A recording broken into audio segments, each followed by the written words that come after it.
트럼프 대통령이 주도한 대규모 복지 축소 법안이 본격 시행되면서 수백만 저소득층의 의료보험과 식료 지원이 상실할 위기에 처했습니다.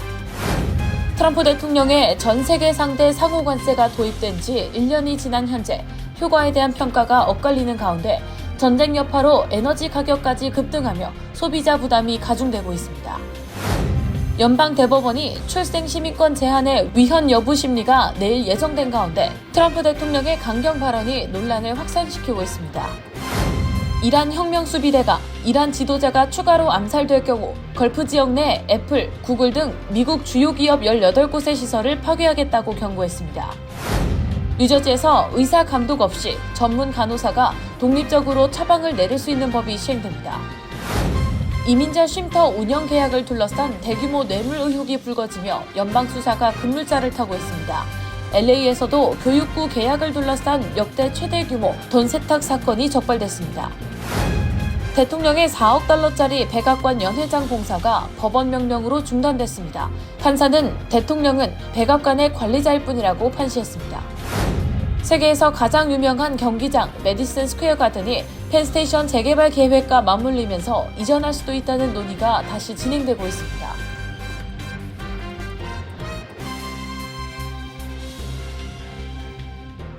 헬무스버그의 최우선의 목표는 최고의 고객 서비스를 제공하는 것입니다. 전문 세일즈팀과 함께하는 고급 쇼룸에서 여러분이 좋아하는 머세디스 벤츠 모델을 만나보실 수 있습니다. 헬무스버그와 함께라면 완벽한 차량을 찾는 데 필요한 모든 것이 준비되어 있습니다.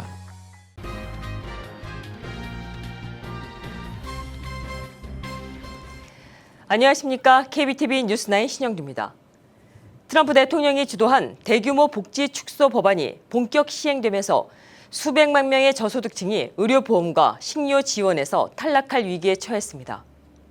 CBS 뉴스 30일 보도에 따르면 트럼프 대통령이 지난해 의회를 통과시킨 하나의 크고 아름다운 법안이 시행에 들어가면서 저소득층 의료보험인 메디케이드와 식료 지원 프로그램 스냅이 대대적으로 개편됩니다. 이에 따라 각 주정부는 연방 기준에 맞춰 수급 자격 심사 체계를 새로 구축해야 하는 상황입니다. KFFS 뉴스 조사 결과 5개 주에서만 개편 비용이 최소 4,560만 달러로 집계됐습니다. 아이오와 2천만 달러, 일리노이 1,200만 달러, 위스콘신 1,000만 달러 이상이 각각 필요하며 켄터키는 법안 통과 직후 긴급 프로젝트로 지정해 즉시 착수했습니다. 딜로이트, 엑센추어, 옵텀 등 민간 기업들이 관련 용역을 맡고 있습니다. 이 같은 막대한 행정 비용을 감수하면서까지 시스템을 바꾸는 이유는 결국 수급자를 줄이기 위해서입니다. 위스콘신은 6만 3천 명이 탈락하면 연간 5억 3천만 달러를, 아이오와는 3만 2천 명 감축 시 1억 8천3백만 달러를 절감할 수 있다고 각각 추산했습니다. 수급자를 줄이는 핵심 수단은 근로요건 도입입니다. 1965년 메디케이드 출범 이후 처음으로 적용되는 이 조건에 따라 일부 성인 수급자는 매달 취업, 교육, 봉사활동을 80시간 이상 증명해야 하며 충족하지 못하면 보험이 중단됩니다. 적용 대상은 약 1,850만 명입니다. 연방의회 예상국은 2034년까지 무보험자가 750만 명 증가할 것으로 전망했습니다. 스냅 혜택을 잃는 사람도 240만 명에 달하며 재향군인과 노숙인, 위탁가정 출신 청년 등 기존 예외 대상자도 포함됩니다. 전문가들은 이번 법안이 행정비용과 민간 수익은 늘리는 반면 취약계층의 의료, 생계안전망은 약화시키는 구조라고 지적합니다. 도널드 트럼프 대통령이 전 세계를 상대로 상호 관세를 도입한 지 1년이 지났습니다. 하지만 트럼프 행정부의 정책이 되려 미국 경제를 더욱 어렵게 만들었다는 평가가 나오고 있습니다. 관세 효과에 대한 회의론이 커지는 가운데 중동 전쟁 여파로 에너지 가격까지 급등하며 소비자의 부담이 가중되고 있습니다. 김은지 기자가 보도합니다. 도널드 트럼프 대통령이 지난해 4월 2일 미국 해방의 날이라고 선포하며 전 세계를 상대로 관세 정책을 본격화한 지 1년이 지났습니다. 당시 트럼프 대통령은 이를 통해 미국 산업을 부흥시키고 경제를 재건할 것이라고 강조했지만 현재 트럼프 2기 행정부의 성과를 둘러싼 평가는 엇갈리고 있습니다. 일부 경제학자들은 관세 정책이 국내 총생산에 미친 영향이 미미하거나 되려 마이너스일 수 있다고 분석했습니다. 이어 제조업 고용이 증가했다는 분석 역시 뚜렷한 증거가 부족하다고 지적했습니다. 또 일부 연구에서는 오히려 수십만 개의 제조업 일자리가 감소했다는 분석도 나온 상황입니다. 또 관세 부담이 외국이 아닌 미국 기업과 소비자에게 전가됐다는 지적도 나옵니다. 연구에 따르면 관세 인상분의 최대 100% 가까이가 소비자 가격에 반영됐으며 이에 따라 가구당 연간 수천 달러의 추가 부담을 지고 있는 것으로 조사됐습니다. 여기에 최근 중동발 에너지 가격 상승까지 겹치며 경제 부담이 더욱 커지고 있습니다. 전미자동차협회 AA에 따르면 전국 평균 휘발유 가격은 갤런당 4.02달러로 올라 2022년 이후 처음으로 4달러를 돌파했습니다. 뉴욕, 뉴저지, 커네티컷 등 동북부 일부 지역에서는 이미 4달러를 넘는 주유소가 속출하고 있습니다.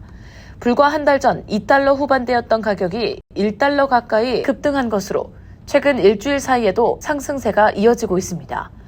이란 전쟁 장기화로 특히 전 세계 원유 수송의 핵심 통로인 호르무즈 해협이 사실상 마비되면서 공급과 물류 모두 차질이 심화된 상황입니다. 이에 원유 가격은 높은 변동성을 보이며 중동 정세 변화에 따라 민감하게 움직이고 있습니다.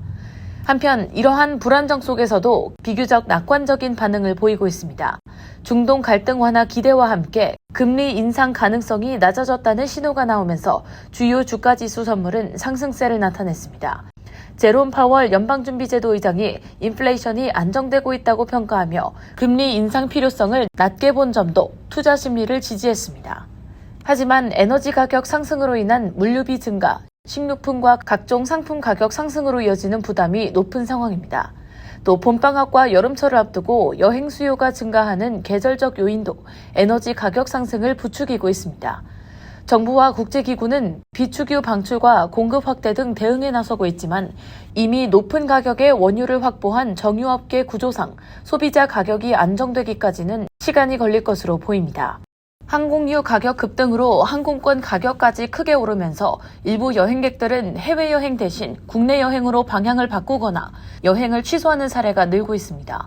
또 어제부터 교통안전청 TSA 직원들의 급여 지급이 재개되면서 공항 내 대기 시간은 점차 줄어들 수 있다는 전망도 나오지만 그동안 여행을 미뤄왔던 수요가 한꺼번에 몰릴 것으로 예상돼 항공권 가격이 안정화되기까지는 다소 시간이 걸릴 것이라는 분석도 나옵니다. 결국 관세정책 효과에 대한 논란과 에너지 가격 상승, 국제정세 불안이라는 부담까지 겹치며 미국 경제의 불확실성은 더욱 커지고 있습니다. KBTV 뉴스 김은지입니다. 연방대법원이 출생 시민권 제한의 위헌 여부를 둘러싼 심리를 앞두고 있는 가운데 트럼프 대통령의 강경 발언이 논란을 확산시키고 있습니다. 대법원이 헌법이 아닌 1940년 연방법을 근거로 우회 판단을 내릴 가능성도 제기되고 있는 가운데 이번 판결은 미국 시민권 제도의 향방에 중대한 영향을 미칠 것으로 보입니다. 보도에 김은지 기자입니다. 연방 대법원이 내일 출생 시민권을 제한하려는 트럼프 대통령의 행정명령이 적법한지에 대해 공개 변론을 진행합니다. 해당 행정명령은 부모 중 최소 1명이 시민권자나 영주권자가 아닐 경우 미국에서 태어난 자녀에게 자동으로 시민권을 부여하지 않도록 하는 내용을 담고 있습니다. 트럼프 대통령은 심리를 앞두고 출생 시민권 제도를 강하게 비판하며 논쟁에 불을 지폈습니다. 트럼프 대통령은 이 제도가 노예의 자녀를 위해 도입된 것이지 중국 등 외국 부유층의 원정 출산을 위한 것이 아니라고 주장했습니다. 최근 미국 정치권에서는 출생 시민권 논쟁의 초점이 불법 이민 문제에서 중국인 원정 출산 문제로 확장되는 흐름으로 번지고 있습니다.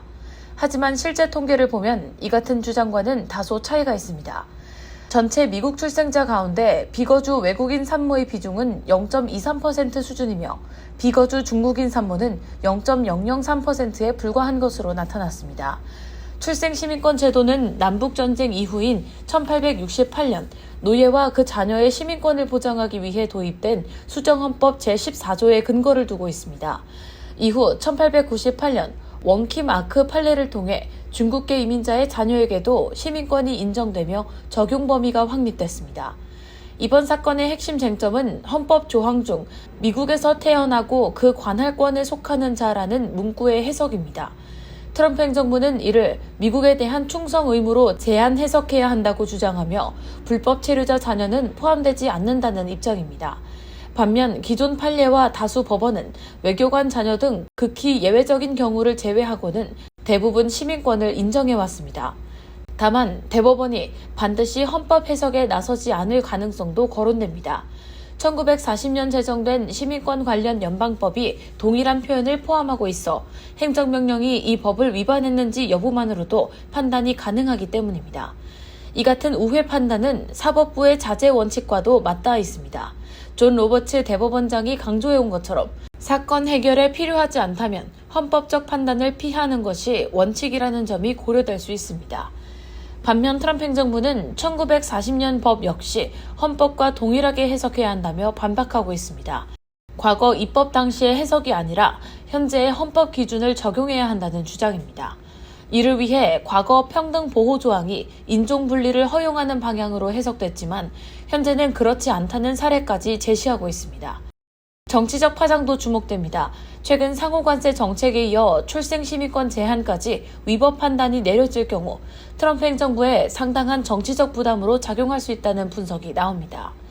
한편 만약 대법원이 연방법 위반만을 이유로 트럼프 행정명령을 무효화할 경우 헌법 해석 문제는 남게 되며 의회가 관련 법을 개정할 경우 정책 추진 여지는 다시 열릴 수 있습니다.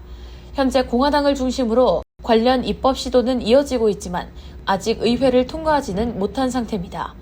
이번 판결은 누가 미국 시민인지를 가르는 중대한 향방을 제시할 것으로 보입니다. KBTV 뉴스 김은지입니다. 이란 혁명 수비대가 이란 지도자가 추가로 암살될 경우 걸프 지역 내 애플, 구글 등 미국 주요 기업 18곳의 시설을 파괴하겠다고 경고했습니다. 이런 가운데 트럼프 대통령은 호르무즈 해협이 열리지 않아도 전쟁을 끝낼 수 있다는 입장을 내비쳐 파장이 커지고 있습니다. 김은지 기자가 전해드립니다. 이란 이슬람 혁명 수비대는 이란 지도자가 추가로 암살될 경우 걸프 지역 내 애플, 구글, 테슬라, 마이크로소프트 등 미국 주요 기업 18곳의 시설을 파괴하겠다고 경고했습니다. 수비대는 이들 기업을 미국 이스라엘의 테러와 암살의 핵심 역할을 한 첩보 기관으로 규정하고 뉴욕 시간 기준 4월 1일 낮 12시 30분부터 공격을 개시하겠다고 밝혔습니다. 이런 가운데 월스트리트 저널은 트럼프 대통령이 호르무즈 해협이 열리지 않더라도 전쟁을 끝낼 수 있다는 뜻을 참모들에게 전했다고 보도했습니다. 해협 재개방보다는 이란의 군사력을 약화시키고 외교적 압박을 통해 해협 흐름을 되살리는 것을 우선 목표로 삼겠다는 것입니다. 하지만 전문가들은 해협이 막힌 채 전쟁이 끝날 경우 이미 $100를 넘어선 원유 가격이 $200까지 치솟을 수 있다며 강하게 비판하고 있습니다. 전황도 공개됐습니다. 피트 헤그세스 국방부 장관은 오늘 대이란 전황 브리핑에서 이란을 향해 합의할 시간이 얼마 남지 않았다고 압박했습니다. 헤그세스 장관은 향후 며칠이 결정적이라며 이란이 합의할 의지가 없다면 더욱 강한 강도로 공격을 계속할 것이라고 경고하면서도 이란이 핵 개발 야망을 포기한다면 협상을 통한 해결을 선호한다고 밝혔습니다. 트럼프 대통령이 제시한 협상 시한은 4월 6일입니다. 이 기간 내 미국의 요구 조건이 관철되고 호르무즈 해협이 개방되지 않으면 발전소, 유정, 담수화 시설 등을 초토화하겠다고 예고한 바 있습니다. 댄 케인 합참의장은 개전 30일 동안 11,000개 이상의 목표물을 타격했으며 B-52 전략 폭격기의 이란 영토 타격이 처음으로 이뤄졌다고 밝혔습니다. 이란 중부 이스파한 탄약고에는 벙커버스터 폭탄이 투하됐습니다. 또 미국 국적의 여성 기자 셸리 키틀슨이 이라크에서 납치되는 사건도 발생했습니다. 이라크 내무부는 현지 시간 31일 여성 기자가 수도 바그다드에서 납치된 사실을 확인했다며 용의자 4명 중 1명을 체포했고 기자를 구출하기 위한 노력을 진행 중이라고 말했습니다. 한편 나토 동맹국들의 이탈이 이어지고 있습니다. 스페인은 미국 군용기의 영공 통과를 전면 불허했고 이탈리아는 시칠리아 공군기지 사용을 거부했습니다. 폴란드는 패트리엇 방공 시스템의 중동 이전을 거절했으며 프랑스는 이스라엘행 미국 무기 수송기의 영공 통과를 막고 있습니다.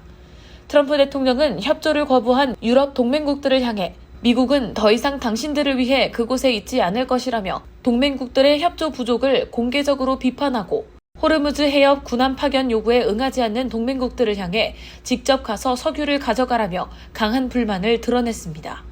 4월 6일 협상 시한을 앞두고 미국과 이란 간 긴장은 최고조에 달하고 있습니다. KBTV 뉴스 김은지입니다. 뉴저지에서 의사 감독 없이 전문 간호사가 독립적으로 처방을 내릴 수 있는 법이 시행됩니다. 만성적인 의료 인력 부족 문제를 해소하기 위한 조치입니다. 뉴저지 의료 현장에 변화가 찾아옵니다. 미키 셰릴 뉴저지 주지사는 지난 30일 전문 간호사가 의사 감독 없이 독립적으로 처방전을 발행할 수 있도록 허용하는 법안에 서명했습니다.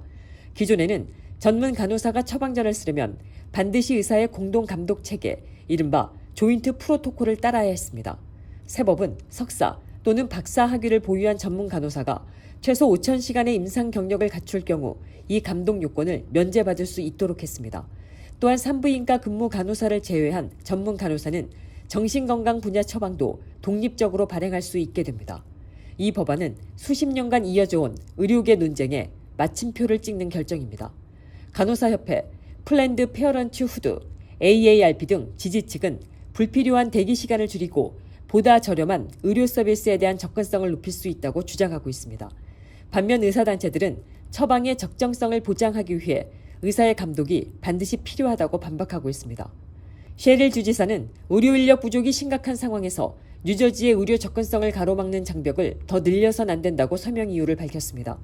배경에는 뚜렷한 수급 불균형이 있습니다. 뉴저지 내 전문 간호사 수는 2021년 12,107명에서 2024년 16,317명으로 늘었지만 1차 진료 의사 수는 2018년 약 6,600명에서 2023년 5,300명으로 오히려 줄었습니다. 이는 미국 전체에서 가장 낮은 수준에 해당합니다. 낮은 보험 수가가 가정의학과 기피 현상의 주요 원인으로 꼽히고 있습니다.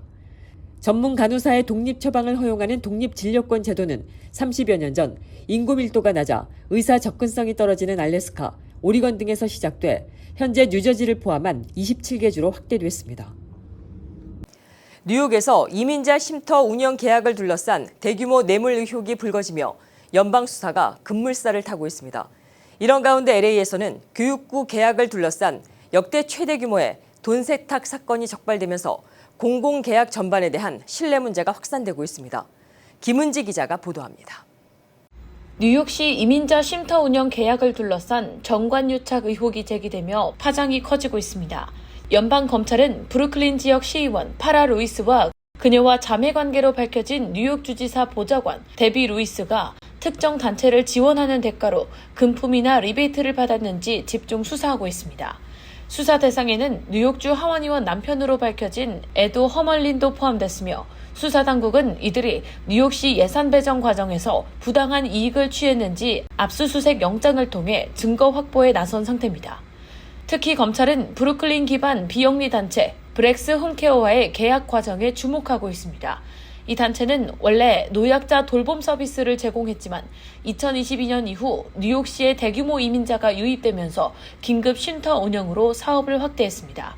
이후 뉴욕시 노숙자 서비스국으로부터 2억 달러 이상 10건이 넘는 계약을 따낸 것으로 나타났습니다. 캐시 호컬 뉴욕 주지사 측은 이번 연방수사 사실이 드러난 직후 데비 루이스 보좌관을 직무에서 배제하고 휴직 조치에 들어갔다고 밝혔습니다. 다만 현재까지 이번 사건에 직접 연루된 인물들은 공식 입장을 내놓지 않고 있습니다. 한편 에릭 애덤스 전 뉴욕시장 역시 과거 별도의 뇌물 및 정치자금 사건으로 기소됐다가 이후 기각된 바 있습니다. 전문가들은 이번 수사가 브루클린 지역 정치권 전반의 신뢰 문제로 확산될 가능성이 있다고 보고 있습니다. 한편 LA에서도 대규모 공공계약 비리 사건이 적발됐습니다. LA 카운티 검찰은 LA 통합교육부에서 2,200만 달러 규모의 IT 계약을 특정 업체에 몰아주고 약 300만 달러의 뒷돈을 챙긴 혐의로 전직 교육부 직원과 업체 관계자를 기소했습니다.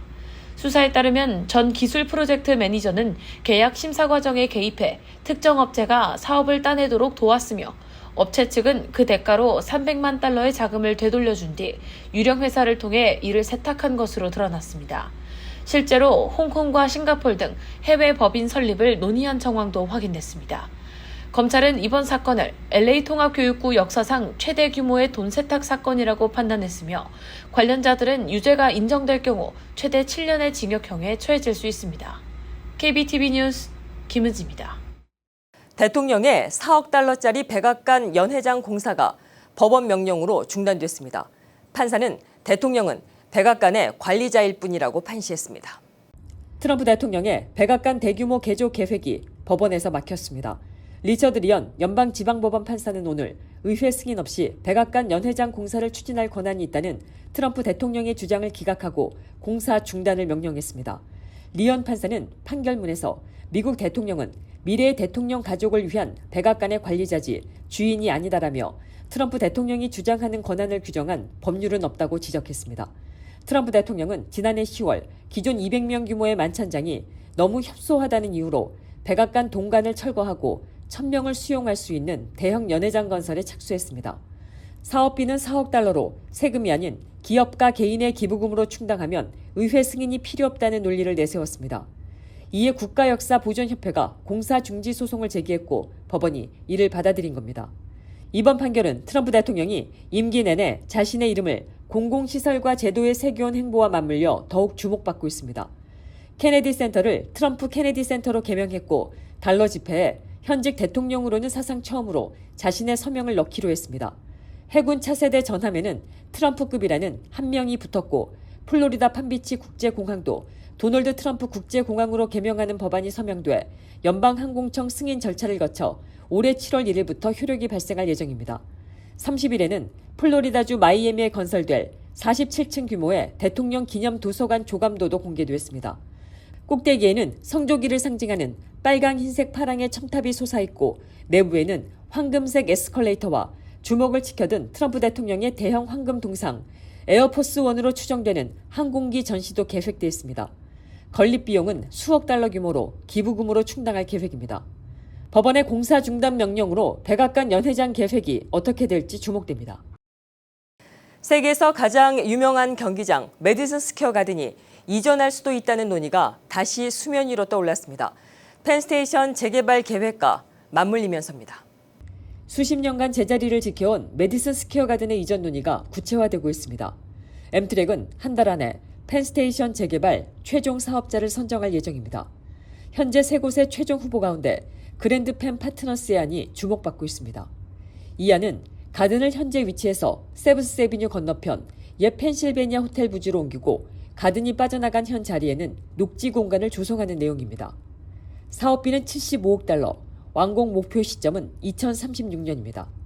가든의 소유주 제임스 돌러는 2023년만 해도 이전은 없다, 지금 자리가 좋다고 못 박았습니다. 하지만 최근 그의 입장이 달라진 것으로 전해졌습니다. 시민단체 그랜드펜 커뮤니티 얼라이언스의 밤 야로는 돌런 씨와 대화했고 가든 이전에 긍정적인 입장인 것으로 판단한다고 말했습니다. 트럼프 대통령도 이 계획을 지지하고 있는 것으로 알려졌습니다. 야로 측은 가든이 이전하면 펜스테이션의 복잡한 선로 구조를 개선하고 플랫폼 공간도 넓힐 수 있다고 설명했습니다. 납세자 부담을 우려하는 목소리도 나오고 있습니다. 회계 감시단체 리인벤트 올버니의 레이첼 파우스는 엠트랙이 입찰 과정에서 사업자들에게 정확히 어떤 조건을 요구하는지 공개되지 않고 있다며 연방 차원의 개발이 포함될 경우 대형 부동산 기업들의 수익으로 이어지거나 납세자 부담으로 돌아오는 우회로가 생길 수 있다고 경고했습니다.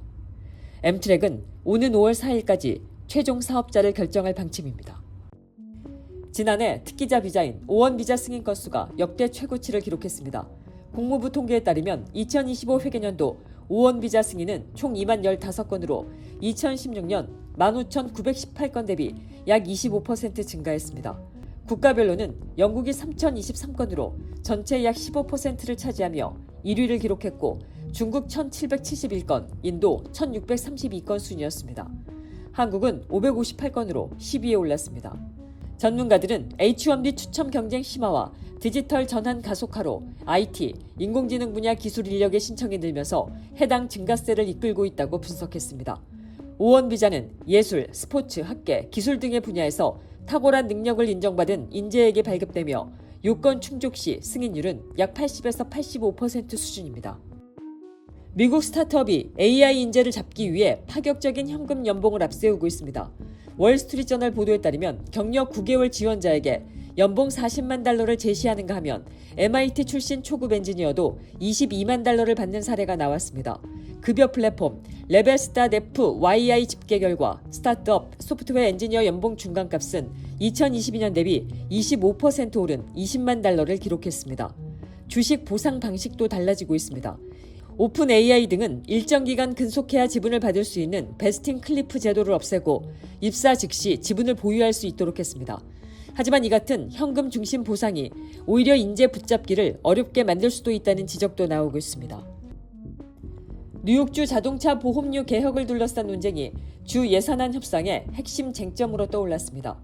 캐시 호컬 주지사에 따르면 뉴욕 운전자의 연평균 자동차 보험료는 $4,000로 전국 평균의 2배에 달합니다. 호컬 주지사는 보험 사기 단속과 배심원 배상액 제한을 통해 보험료를 낮추겠다는 입장입니다. 반면 민주당 의원들은 피해자 권리를 희생시켜 보험사 배만 불리는 방안이라고 반발하며 다른 방향의 법안을 내놨습니다. 보험사가 보험료를 올리려면 주정부 승인을 받도록 하고 나이와 신용점수, 거주지역 등을 이유로 보험료를 차별 부과하는 관행을 금지하자는 내용입니다. 유권자 86%는 호컬 주지사안을 지지하는 것으로 나타났지만 주 상하원은 핵심 내용을 예산안에서 빼버렸습니다. 최종 합의까지는 상당한 진통이 예상됩니다. 텍사스주 고등학교에서 학생이 교사를 향해 총을 쏜 뒤 스스로 목숨을 끊는 사건이 발생했습니다. AP통신 등에 따르면 30일 오전 텍사스 코몰 카운티 불버드 소재 힐 컨트리 칼리지 플랩 고등학교에서 15살 남학생이 여교사를 향해 총격을 가했습니다. 교사는 샌 안토니오 병원으로 이송됐으며 현재 상태는 알려지지 않았고 학생은 현장에서 사망했습니다. 당국은 오늘 추가 수사 결과를 발표했습니다. 학생이 집에서 가져온 357 리볼버를 사용한 것으로 확인됐으며 학생의 자택에 대한 압수수색 영장이 집행돼 전자기기 여러 점이 압수됐습니다. 당국은 학생이 여러 과목에서 낙제하는 등 학업 부담을 겪었을 가능성을 살펴보고 있습니다. 잠시 후 커뮤니티 브리핑을 전해드립니다. 헬문스버그의 최우선의 목표는 최고의 고객 서비스를 제공하는 것입니다. 전문 세일즈팀과 함께하는 고급 쇼룸에서 여러분이 좋아하는 머세디스-벤츠 모델을 만나보실 수 있습니다. 헬문스버그와 함께라면 완벽한 차량을 찾는 데 필요한 모든 것이 준비되어 있습니다.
이어서 환율과 증시 전해드립니다.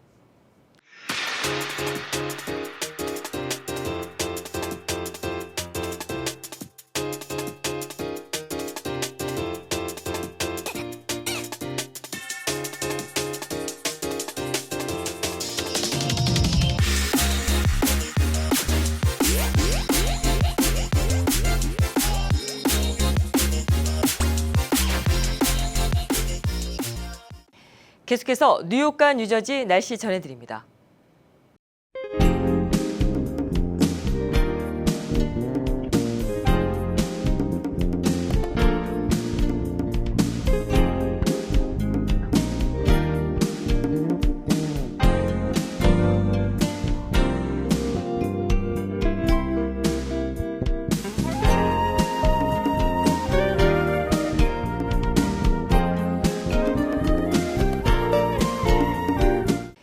이상으로 3월 31일 화요일에 보내드린 KBTV 뉴스9을 모두 마칩니다. 3월의 끝, 계절의 여왕 4월이 시작됩니다. 새로운 한 달도 좋은 일들이 가득하시길 바랍니다. 함께해 주셔서 감사합니다. 편안한 밤 되십시오.